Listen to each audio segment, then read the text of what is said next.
Hey, what's up, guys? My name is Michael Moore. I am a junior at North Carolina State, majoring in turfgrass science with a minor in soil science. Today, we're going to be looking at brown patch of turf grasses, and more specifically, the symptoms of brown patch. Now, before we get into the symptoms, let's take a second to learn a little bit more about the disease. So, what is brown patch? Well, it's an absolute nightmare to any golf course superintendent or anyone that manages turf for that matter, because you can lose your job overnight if it comes up on your greens or in your turf area. But the pathogen that causes brown patch is Rhizoctonia, species of fungus. Its host is typically cool season grasses, but it has been seen on some warm season grasses as well. Most commonly seen on bent grass, ryegrass, annual bluegrass, and tall fescue. Rhizoctonia belong to a group of fungi called Mycelia sterilia.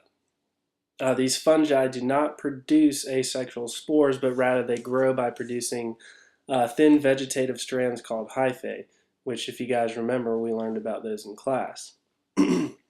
Now, because these Rhizoctonia do not produce spores, but rather produce hyphae, they're actually identified by the characteristics of their hyphae. One of the characteristics of the hyphae is they produce specialized hyphae that are composed of compact cells called monoid cells. And these monoid cells fuse together to produce hard structures called sclerosa. And these sclerosa are resistant to environmental extremes, allowing the fungus to survive in adverse conditions. As far as conditions go for this turfgrass disease, it's most commonly seen in the mid to late summer when there's extended periods of high humidity and high temperatures. Typically, when you see temperatures between 70 to 90 degrees Fahrenheit is when you'll see it. Also, it's not very common if you have overnight temperatures that get below 68 degrees Fahrenheit.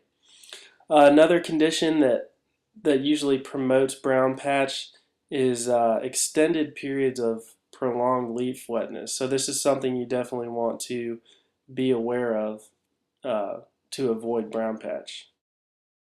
As far as the disease cycle goes for Rhizoctonia, this species, they're strong saprophytes. They're actually able to survive for extended periods of time in the absence of a living host by feeding on decaying organic matter. When conditions are not favorable for growth, the fungi will actually persist as mycelium or as sclerotia, which we talked about earlier, and they do this in the thatch or in the soil.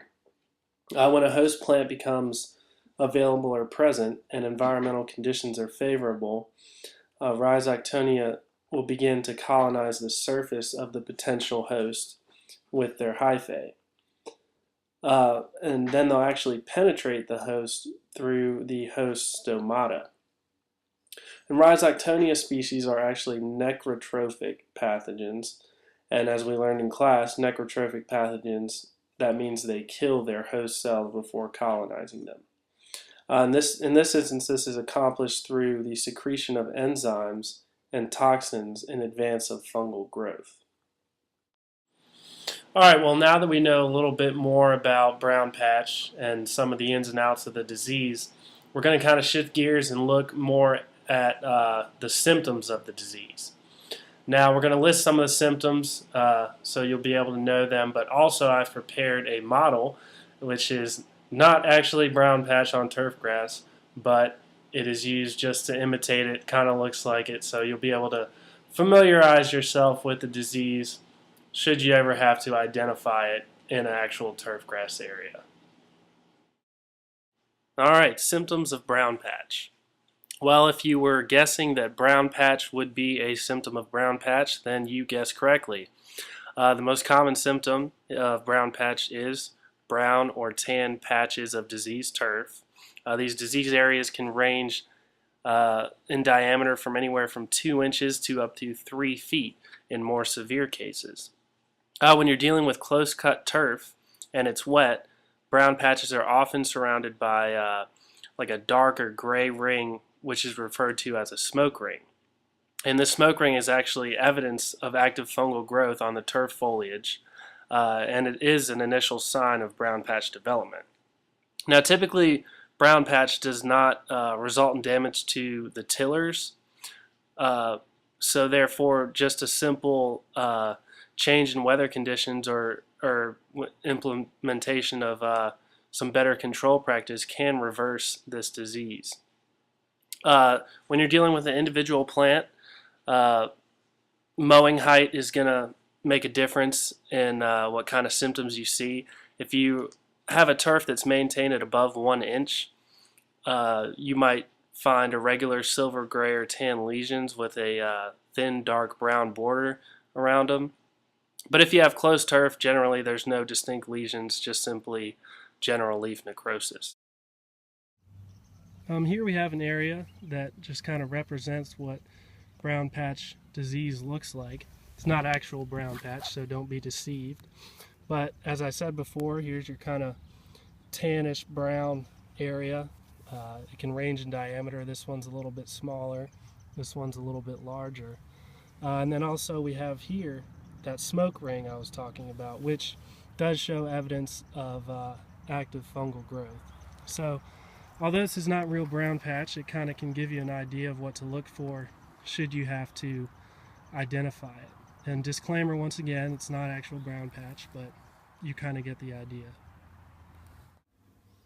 Well, as you can see here, this is an example, just a model to imitate what brown patch symptoms are going to look like on an individual leaf. As I said before, usually if the turf is maintained above 1 inch, you're going to see silver gray or tan lesions with a thin brown border on the individual leaves. As you can see here, you see your silver kind of tan gray area, and then up top here we have our kind of that brown border that's typically observed on a individual plant. But that kind of gives you an idea of what the symptoms will look like on an individual leaf. Well, I appreciate you watching. I hope that this video was helpful to you. And if you're ever in a situation where you're trying to determine a disease on turf grass, then at least now you're educated a little bit more about brown patch, and you'll be able to identify that disease. So I appreciate your time once again, and I hope you enjoyed watching. Thanks, guys.